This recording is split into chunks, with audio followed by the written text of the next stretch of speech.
하겠습니다. 하나님께서 함께 하십니다. 한 번 더 축복합니다. 감사합니다. 유치원에서 선생님이 그 아이들에게 물어봤습니다. 얘들아, 만약에 곰이 산에 가다가 곰을 만났을 때 너희 어떻게 하겠니?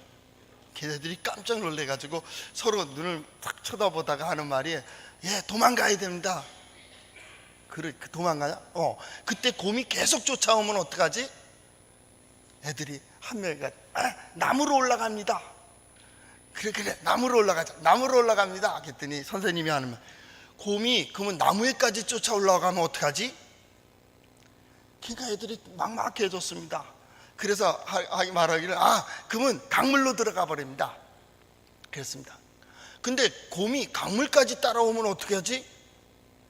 그랬더니 한 애가 한참 궁리하다가 안 되니까 하는 말이, 선생님 누구 편이에요?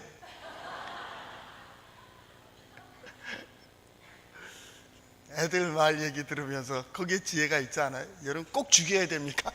꼭 잡아야 돼요? 그렇게 해서는? 누구 편입니까? 어느 편에 서 있느냐 그 말이죠. 우리는 이렇게 예배를 통하여, 기도 찬양을 통하여 내가 누구의 편에 서 있는가, 어디에 서 있는가를 늘 확인하게 되죠. 또 특별히 그래서 하나님의 말씀을 듣게 됩니다. 한번 따라해 볼까요? 하나님의 말씀인 성경은 나의 신앙이요 나의 고백입니다. 주여 내게 무슨 말씀을 하려 하시나이까? 내게 무슨 말씀을 하시든지 그대로 하리이다. 그대로 해서 하나님께서 인도해 주시고 역사하시는 그 길을 따라 하나님 약속을 다 이루는 우리 성도들의 삶이 될 수 있기를 바랍니다. 신앙인이 누구냐? 라고 물어본다면 매 순간 모든 상황 속에서 하나님을 의지하는 자입니다. 하나님을 바라보고 하나님을 의지하고 하나님의 역사가 이루어지기를 바라며 하나님의 뜻을 물으며 하나님의 뜻이 무엇입니까? 그리고 그 뜻을 향해 나아가는 것이죠. 그때 우리는 하나님의 영의 감동, 성령의 감동이라는 표현을 씁니다. 하나님께서 보여주시는 대로, 들려주시는 대로 말입니다. 가인과 아벨이 하나님께 예배하고 예배했을 때, 내 제사는 하나님이 받으셨다, 내 제사는 받지 않았다를 그들이 느껴요. 우리 길도, 신앙생활도 마찬가지입니다. 우리의 길 속에 하나님이 함께 하신다, 하나님께서 인도해 주신다, 하나님께서 역사하신다 라는 것을 누가 느껴요? 우리 자신이 느끼는. 그래서 신앙인은 누구예요? 영적인 눈이 뜨였다, 그렇게 얘기하잖아요. 영적인 귀가 열려있는 자들이죠. 하나님의 역사를 압니다. 하나님께서 지금도 역사하시고, 그래, 하나님의 역사하심과 함께 하심이 있어야 나는 된다 라고 고백하는 사람, 그건 누구예요? 신앙인. 누구예요? 바로 여러분, 우리죠. 우리는 그렇게 살아요. 세상의 모든 것이 떠난다 할지라도 나는 하나님. 그 하나님께서 형통케 하시면 형통한 것, 하나님께서 인도해 주시면 여기에 형통함이 있고, 하나님께서 역사하시면 거기서도 세워주시고 건설하시는 형통함이 있고, 우리는 무엇보다도 하나님의 은혜를 구하는 자이죠. 오늘 성경 말씀의 배경은 바로 이러한 상황 속에 하나님께서는 너의 신앙이 뭐냐라는 것입니다. 너는 무엇을 향해 살고 있고 무엇을 위해 살고 있느냐라는 거죠. 정치적으로 보면 아주 대변화의 시대가 바로 예레미야 시대입니다. 그리고 이 역사의 판이 바뀌고 있는 때입니다. 이스라엘은 그 틈새에 껴가지고 여러 가지 고난을 당하게 됩니다. 어쩌면 우리 역사의 어떤 현상과 거의 비슷하지 않겠나 그렇게 생각이 됩니다. 서남쪽, 남서쪽으로는 이집트가, 애굽이 자리 잡고 있습니다. 그것도 큰 문명이다. 이집트 문명입니다. 또 북동쪽으로 가게 되면요, 거기는 아수르라고 하는 큰 나라가 있습니다. 그런데 이 예레미야가 활동할, 특별히 오늘 성경 본문에 나오는 여호야김 4년째에 무슨 일이 벌어지냐면 바벨론이, 느부갓네살 왕이 등장하게 됩니다. 그래서 그 아수르가 점점 힘을 잃어가고 거기에 바벨론이 다시 들어서는 거예요. 그리고 이 큰 세력들은 판이 되어서, 세력이 되어서 서로 부딪히게 됩니다. 원래 큰 세력들은 자체적인 데는 좁다 그 말입니다. 그러니까 힘이 어떻게 돼요? 뻗쳐나가게 되는 거예요. 어느 쪽을 향해서 문명을 향해 뻗쳐나간다. 그래서 그것이 부딪히는 거예요. 좁은 공간에 큰 사람 둘이 있으면 이거 부딪히게 되어 있습니다. 부딪히게. 또 큰 세력도 마찬가지입니다. 한 집에 두 주인도 될 수 없고 두 세력이 되면 안 돼요. 빨리 한쪽이 꼬리를 내려야 돼요. 남편이 힘을 잡든지 결정권을 갖든지 아내가 힘을 갖든지 그래야 결정적인 순간, 편안할 때는 문제가 안 됩니다. 결정적인 순간에 누구의 판단에 따를 거냐, 이렇게 되는 거예요. 그래서 그 힘들이 부딪히게 되는 거죠. 바로 오늘 성경 말씀은 바로 그걸 배경으로 되어 있습니다. 더 중요한 것은 어떤 역사냐면 이 애굽이 그 아수르를 도와가지고 바벨론을, 그 커가는 바벨론을 막으려고 하는 거예요. 이게 기존의 판을 깨거든요. 그러니까 요시야 왕 때에 이 애굽, 남쪽에 있던 애굽이 바벨론이 이렇게 일어서는 것을 저지하기 위해서 갈그미스라고 하는 지역으로 올라간다. 그때 이스라엘을 통과해가지고 대군이 저 북쪽 갈그미스라고 하는 아주 북단지까지 올라가게 되는 거예요. 그 올라갈 때 요시야 왕, 그 형통한 왕, 하나님께서 함께 해주셨던 그 왕이 이 전쟁을 막습니다. 이 전쟁을 막게 되니까 그 전쟁에서 요시야 왕이 죽습니다. 그게 무기또 전투라고 합니다. 이스라엘 땅을 못 지나간다라고 그 땅을 막아버린 거예요. 그렇게 되니까 어떻게 돼요? 애국과 싸우게 되고 그때 느고가 그를 제거하게 되죠. 그리고 우리가 읽지 않았지만 10절에서부터 12절까지 샬롬이라고 하는 왕이 이스라엘의 왕으로 이렇게 세워집니다. 샬롬이라고 하는 왕은 여호아하스라고 하는 왕입니다. 한 넉 달 동안 이렇게 통치하게 되는데 그 왕을 세우게 되고요. 하여튼 그 요시야 왕을 죽이고 갈그미스까지 올라갑니다. 올라가고 바벨론을 저지하려고 했습니다. 그런데 이미 바벨론은 아수르를 치고 아수르의 힘을 꺾어버리고 애굽과 대항하게 됩니다. 기다리고 있었습니다. 그래갖고 애국군 갖다 이제 끝내버립니다. 그게 여호야김 4년입니다. 하나님께서는 이 판을 통하여 이스라엘을 다스리시고 이스라엘의 교훈을 하시면서 하나님께서 말씀하시길 내가 택한 종이라고 하는 거기까지 이끌어가는 그러한 역사를 만들어내고 있습니다. 하나님은 이스라엘의 하나님이실 뿐만 아니라 이방의 하나님이고 세계의 하나님이셨습니다. 그 하나님께서 이 역사를 주관하고 있는 거죠. 그 틈새에서 과연 이스라엘은 어디를 선택할 거냐라는 거죠. 거기에 따라서 선택이 잘못되면 이게 이제 망하게 되는 것이고, 선택을 잘하게 되면 숨은 귀도 쉬게 되는 것이죠. 오늘도 마찬가지입니다. 오늘의 선택은 참 중요합니다. 내가 무엇을 의지할 것, 누구를 의지할 것이냐, 어떻게 살아갈 거냐 하는 그 선택은 굉장히 중요합니다. 오늘의 선택에 의하여 내일이 결정됩니다. 과거의 영광, 아니요, 과거의 영광이 내일을 보장하지 못합니다. 오늘의 선택입니다. 오늘 내가 무엇을 선택하며 오늘 내가 어디에 서며 오늘 내가 어디를 향할 것인가 하는 것에 대해서 아주 중요한, 이게 선택이라고 하는 겁니다. 그 선택할 때 사람들은 좋아 보이는 것을 선택합니다. 그렇죠? 결혼도 마찬가지 아닙니까? 내 눈에 좋아 보이는 그 누군가를 선택하죠. 무엇이 중요하냐? 거기에서 선택한다. 내 인생에 중요한 게 뭐요? 바로 그걸 결정하는 거예요. 누굴 만나고 무엇을 가질 때도 가질까 만나러 갈까, 이 두 가지 결정이거든요. 그러니까 마음이 없는 거예요. 바빠서 분주해서 그럴 수 있습니다. 그러나 선택은 마음이 없는 거예요. 그 정도 퍼센트가 안 되는 거예요. 중요한 게 뭐냐? 뒤에 보이는 것, 크게 보이는 것, 그것을 사람은 선택해요. 오늘 예배도 마찬가지입니다. 오늘 예배하면서 말씀 들으면서 찬송하면서 여러분이 크게 보이는 것이 무엇입니까? 크게 보이는 자가 누구입니까? 바로 그를 선택하게 되어 있어요. 그 길을 가는 겁니다. 이 문제 해결 뭐가 있어야 돼요?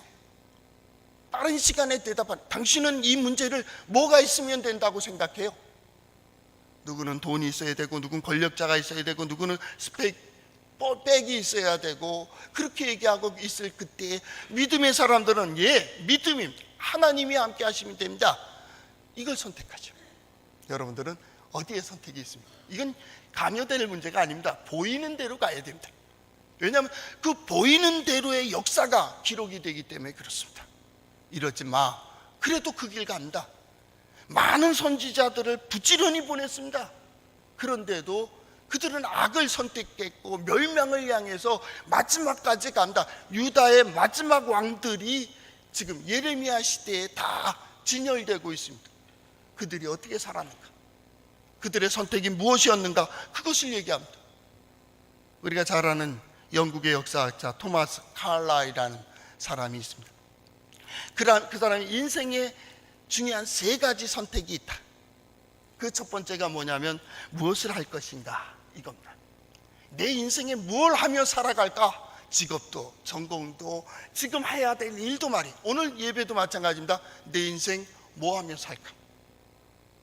나는 모든 바쁜 가운데서도 직업을 갖는 이유도 나는 신앙생활을 하기 위해서, 뭐 이렇게 선택이 되죠. 이 신앙인들입니다. 무엇을 할 것인가. 두 번째로는 중요한 건 누구와 사귈 것이냐, 누구를 선택할 거냐, 그 말입니다. 두 사람이 있습니다. 두 부류의 사람들이 있습니다. 여러 부류의 사람들이 있고 여러 것들이 있습니다. 여러분 누구랑 사귈 겁니까? 그 순간의 선택입니다. 뭐 길게 생각할 거 없습니다. 그냥 보여지는 대로 선택하세요. 그러면 돼요. 그게 여러분의 인생입니다. 또 세 번째로 마지막 중요한 것은 무엇을 믿을 것인가, 혹은 누구를 믿을 거요, 이 문제입니다. 사람들 중에서는 누구를 선택하며, 과연 우리의 신앙은 나는 무엇이 있으면, 누가 있으면 내 일생 평생 변하지 않는 믿음으로 살아갈 수 있다고 생각하는, 바로 이것이 우리 예배 시간에 계속 하나님께서 말씀을 통하여, 야, 너는 어디를 선택할 거야? 너는 어느 길로 갈 거야? 너는 어느 것을 취할 거야? 계속 그 선택을 요구하고 있는 겁니다. 우리는 매 예배를 드리면서 그걸 확인하는 겁니다. 나는 하나님입니다. 난 예수 그리스도의 복음입니다. 나는 성령의 인도함을 따라갑니다. 하나님의 약속을 붙들고 삽니다. 그것을 고백하는 거죠. 계속 선택. 믿는 자의 선택은 한 가지입니다. 그리고 그 선택에 따른 기쁨입니다. 잘 선택했습니까? 마음의 기쁨이 있습니다. 이것은 잠시의 기쁨이면 안 됩니다. 지금의 기쁨이 계속돼야 됩니다. 앞으로 5년 후에 10년 후에도 그때 내가 그 선택 잘했어, 기쁨이 있어야 됩니다. 세 번째로 중요한 것은 그 기쁨은 행복으로 가야 됩니다. 웃을 수 있어야 됩니다. 이게 웃을 수 없다면 문제 있는 겁니다. 사람들 누가 얘기해도 좋은 일이 있어, 좋은 일이 있어, 그가 듣더라도 흐뭇해야 됩니다. 이게 행복입니다. 나만 기쁘고 저 사람은 그것 때문에 아파하고 힘들어하고 있다면 행복 아닙니다.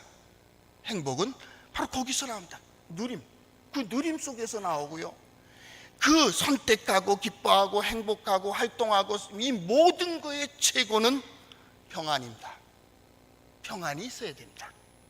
그러니까 내가 오늘 이 사람을 선택했고 이 사람에게 말을 들을 때 마음이 평안해야 됩니다. 때로 혼란하고 어수선하고 때로는 잘못되고 어그러진 순간에도 그 사람을 만나면 길이 있다. 그래서 평안한 거예요. 이 믿음의 대상입니다. 그 최고가 누굽니까? 하나님이잖아요. 하나님을 만나면 기쁨이 있습니다. 하나님을 만나면 소망이 있습니다. 하나님의 역사가 있을 때 행복합니다. 하나님께서 함께 해주신다는 이 확신이 있을 때 평안합니다. 그렇다면 사람의 선택도 마찬가지입니다. 어떤 일을 선택할 때 우리는 그 길을 가는 겁니다. 그리고 그 길 속에서 하나님이 역사하고 계시다. 믿음의 사람들은 어떻게 역사하고, 믿지 않는 자들에게 불신앙하고 악을 저지르는 이들은 어땠는가? 그 말기의 유다의 역사는 참 재밌습니다. 아주 선한 왕부터 시작할까요? 히스기야 왕, 아주 선한 왕입니다. 하나님 보시기에 선했습니다. 그 옆에는 아주 좋은 선지자가 있었습니다. 무명의 선지자이지만은 그 선지자가 있을 동안에는 히스기야가 얼마나 선한지 모릅니다. 하나님의 음성을 듣는 법을 배웠고 하나님의 말씀대로 행하는 법을 배웠고 하나님 보시기에 선했고 하나님은 그가 하는 모든 일에 형통케 하셨다라고 성경은 얘기하고 있습니다. 심지어 이사야 선지자와 함께 그 교제 속에서도 하나님께서 함께 해주심을 그는 깊이 깨달았습니다.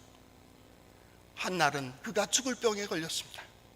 누구에게도 말하지 못하고 그는 이제 하나님을 향해 섰습니다. 벽을 향하여 눈물을 흘리며 그는 기도를 합니다. 그리고 하나님께서는 이사야 선지자를 통해서 그에게 말합니다. 내가 내 기도를 들었다. 내 인생, 내 생명을 15년 내가 연장해 줄 것이다. 자, 이 정도 되면 여러분 어떻게 살겠어요? 은혜 받은 자답게 또 베풀며 은혜롭게 살아야 되는 거잖아요. 히스기야가 죽을 병에서 살아난 다음부터는 교만해집니다. 기가 어두워졌습니다. 자기가 최고라고 생각했습니다. 나는 뭐든지 할 수 있다고 생각했고 제사장들이 만류하는데도 불구하고 그는 들어가서 제사를 지미한다. 그러다 바로 문득병에 걸립니다. 이 15년의 역사 속에서 무슨 일이 벌어집니까? 므낫세라고 하는 아들을 낳습니다. 나중에 후대 히스기야의 대를 이은 왕이 되는 것을 볼 수 있습니다. 므낫세가 어떻습니까? 이스라엘 남쪽 유다, 아니 남부 광주의 아합왕 정도, 그 이상이죠. 아합왕은 자기가 이제 아내에 의해서 범죄를 많이 저질렀고요. 므낫세는요 악한 왕이 됩니다. 성경의 여러 곳에 하나님께서는 내가 이 므낫세의 죄를 기억한다 그렇게 얘기했습니다. 왜 그랬을까요? 히스기야는 많은 은혜를 받았습니다. 하나님께서 그 외부의 적들도 막아주셨습니다. 그 풍요로움은 감히 망하리라고 상상하지 못합니다. 그때 태어난 아들입니다. 그리고 최고로 은혜로울 때가 아니라 교만할 때입니다. 그때 므낫세가 태어납니다. 그래서 어려서부터 그걸 보는 겁니다. 저래도 되는구나. 이 풍요 속에 우상 숭배의 최고를 누가 하느냐? 므낫세가 합니다. 므낫세가. 성경 말씀 한 절을 읽으면 예레미야 15장 14절 유다 왕 히스기야의 아들 므낫세가 예루살렘에 행한 것으로 말미암아 내가 그들을 세계 만국 민족들 가운데 흩으리라.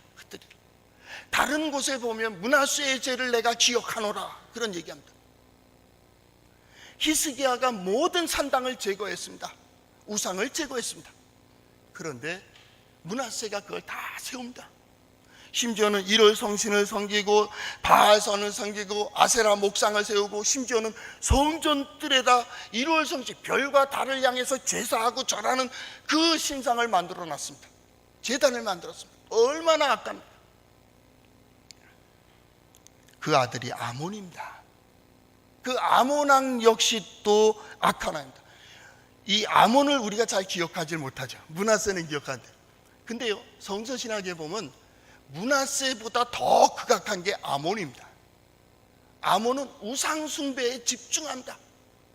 점술가, 점치는 자, 이런 일들을 많이 합니다. 그러니까 이스라엘 백성들이, 하나님의 백성들이 어떻게 반란을 일으킵니다. 결국 암살당합니다. 이게 그래서 우리가 기억을 잘 못한다. 아몬 왕입니다. 그 우상 숭배하며 망하는 것을 누가 보느냐 하면 그 아들 요시야가 봅니다. 이래서 망했구나. 이러면 이 백성들이 가만히 있지 않는구나. 그래서 요시야가 종교개혁을 일으킵니다. 그래서 우상을 다 없애버리고 산당을 부숴버리고 다 이렇게 하고, 그때 하나님께서는 요시야를 하나님 보시기에 선했다. 하나님께서 기뻐 보셨습니다. 그리고 성경에 그렇게 표현되어 있어요. 형통케 하셨더라. 어떤 일을 하든지 형통케 했어요.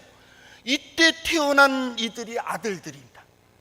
여호아스, 여호야김, 그 다음에 시드기야, 다 그때 태어난 아들들입니다. 풍요로울 때. 그러니까 어때요? 그들은 풍요를 느끼는 겁니다. 이 풍요를 가지고 어떤 사람들은 행복의 도구로 만듭니다. 그래서 더불어 함께 누리고 나누는 그런 복을 가지고 선한 일을 이루고 아름다운 일을 이루고, 여러분 풍요는 좋은 겁니다.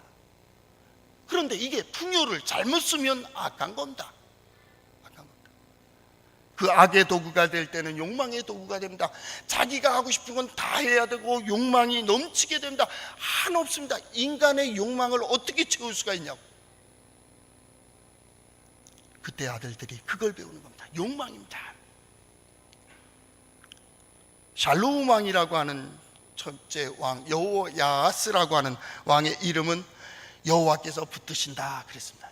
요시야 왕은 그 아들들의 이름들을 잘 지어줬습니다. 그래서 이 여호야스, 샬롬이라는 말도 마찬가지지만은 샬롬은 기쁨이라는 뜻이고요, 여호야스라는 말은 여호와께서 붙드신다 그런 뜻입니다. 여호야김이라고 하는, 여호야김은 뭐냐면 하나님께서 세우신다 그리고 완성시켜 주신다 그런 표현입니다. 시드기야, 얼마나 좋은 말입니까? 시드, 차데크라고 하는 말인데 여호와의 정입니다. 하나님은 정의로우시다. 하나님은 정의로우시다. 이걸 가르쳐 줄 거예요. 그런데 그들은 어땠어요? 그 이름에 합당한 이름값을 못하고 그들은 살았다고요. 어땠어요? 아버지의 그 풍요로움을 누리며 나는 좀 더 많은 풍요를 얘기하게 됩니다. 그래서 어떻게 됩니까? 그들은 오늘 성경에 읽은 대로 되어지는 거예요. 10절에서부터 12절까지 우리 읽지 않았지만은 요아스 다음 왕 샬롬, 여호야스라고 하는 이 왕은 어떻게 돼요? 포로로 애굽으로 끌려간다. 그리고 거기서 죽습니다. 하나님께서 선지자를 통해서 얘기한다. 죽은 자 요시야, 그를 위해서 울지 말고 끌려간 자를 위해서 울어라, 그렇게 얘기합니다. 요시야 왕이 죽으니까요, 이제 나라 망했다 생각했습니다. 이제 끝났다, 우리는 어떻게 살까, 그렇게 얘기했다. 하나님은 선지자를 통해서 말한다. 죽은 자를 위해서 울지 마라. 여기에 또 깊은 뜻이 있습니다. 여러분, 사람이 구원하는 게 아닙니다. 사람이 어떤 것을 세우는 것도 아닙니다. 사람이 어떤 것을 이루는 것도 아닙니다. 그 마지막 이루고 세우고 누리고 거기에 오르게 하는 이는 하나님이십니다. 하나님이 역사하셔야 됩니다. 우리는 부족하고 연약할 수 있습니다. 그러나 하나님께서 도우시면 그 찰나를 도우십니다. 그 한계는 인간이 가는 게 아닙니다. 하나님이다. 지성도 그렇습니다. 건강도 그렇습니다. 사람들과의 관계도 마찬가지입니다. 하나님이 도우셔야 됩니다. 그런데 이 백성들은 사람을 봤습니다. 사람. 죽은 자를 위해서 울지 마라. 오히려 죽은 자는 행복해요. 망하는 왕조에, 이 왕조를 망하는 걸 안 보잖아요. 오히려 포로로 끌려간 여호와 샬롬을 위해서 너는 울어야 된다. 왜? 그는 비참한 삶을 살게 될 테니까. 그리고 세워진 왕이 누굽니까? 여호야김입니다. 그것이 오늘 본문에 온전히 나와 있죠. 불의로 그 집을 세우며 부정하게 그 다락방을 지으며 자기 이웃에 고용하고 그의 품삯을 주지 아니하는 자에게 화가 있을진저. 자, 욕심입니다. 욕망입니다. 은혜를 은혜로 누리질 못하고 있습니다. 여러분, 은혜는 은혜로 누려야 됩니다. 은혜는 또 은혜를 더 낫게 합니다. 그러지 않고 자기의 욕망으로 갈 때에 하나님께서는 그들을 막으십니다. 하늘이 그 길을 인정하지 않습니다.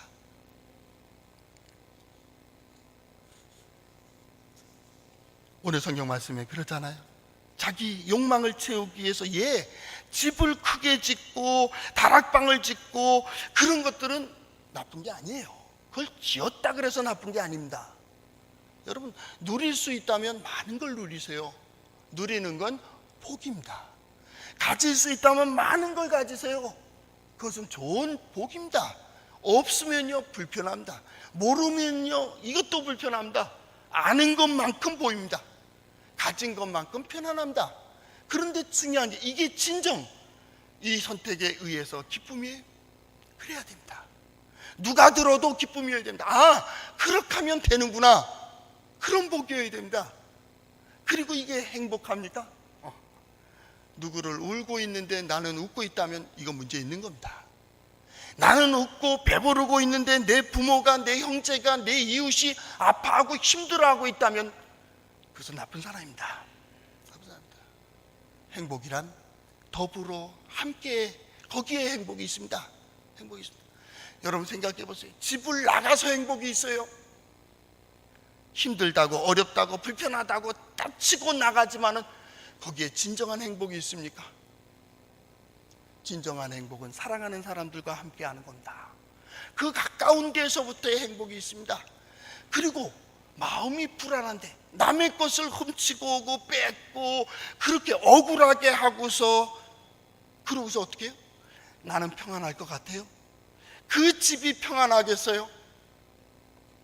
성경은 그걸 얘기하지 않습니다. 그래서 예레미야를 통해서 우리가 지난주에 살펴봤듯이 예레미야 21장 12절 유다 왕의 집에 대하여 여호와의 말을 전하라고 나 여호와는 이같이 말하노라 다윗의 집이요 너는 아침마다 공평히 판결하여 탈취를 당한 자를 압제자의 손에서 건지라. 내가 하는 일이 뭐예요? 내가 가지고 있는 것, 내가 누리고 있는 것, 내가 쥐고 있는 것을 통하여 누군가를 구원하고 누군가를 놓아주고 누군가를 세워주는 역할이죠. 그러나 그들은 그렇지 못했습니다. 이미 그들의 방향은 나중에 우리 예레미야 36장 26장 이쪽으로 넘어가면 알겠지만 여호야김이 그렇게 선포합니다. 어려서부터 나는 여호와의 말을 듣지 않겠다 결심을 합니다. 심지어는 그 예레미야가 전한 것을 글로 쓰게 했는데 그 글 쓴 걸 갖다 읽으라고 합니다. 자기 신하에게 읽으라 그러고 칼로 착착 찢습니다. 읽는 대로 찢어버리고 그것을 불태워버립니다. 쓸데없는 소리라. 그리고 그는 우상 숭배를 하게 됩니다. 끝이었습니다. 욕망은 이기주의입니다. 욕심도 이기주의입니다. 결국 물질주의도 이기주의입니다. 결국 인간 중심이 되어버리고 인본주의라는 것은 결국 이기주의입니다. 누구도 없습니다. 심지어는 부모도 없습니다. 가족도 없습니다. 이기주의입니다. 기독교의 신앙은 그렇게 되어 있지 않습니다. 하나님을 섬기는 데에 집중이 있고 하나님을 사랑하는 마음처럼 부모님을, 자녀들을, 형제들을, 이웃들을 사랑하게 합니다. 그리고 하나님께서 세우신 이 창조의 질서 안에서 우리가 그 질서의 역할들을 감당하게 합니다. 그것이 그들의 역할입니다.